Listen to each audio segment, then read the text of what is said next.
Hai, selamat datang lagi ke channel aku. Hari ini aku nak unbox satu lagi figure. Yang ini daripada Transformers Siege War for Cybertron Trilogy. Dia adalah seorang Autobot. Siapa dia? Ini dia, Hound. Dia adalah daripada Deluxe Class.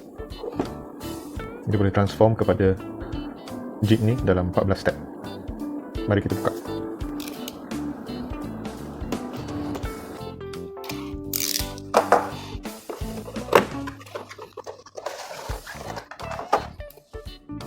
Dalam dia ada instructions untuk transform.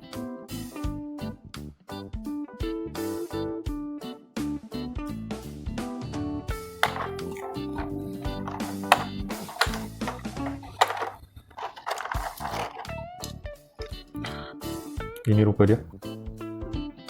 Lebih berupa askar, dua bintang di kiri dan kanan. Ada lagi satu bintang dekat bahu kanan dia dan nama Autobot dekat bahu kiri. Bahagian depan ni berwarna bronze. Siege memang ada banyak battle damage. Tepi, belakang.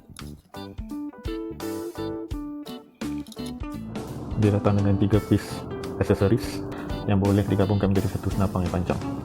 Macam tu. Jadi inilah Siege Hound daripada War for Cybertron Trilogy.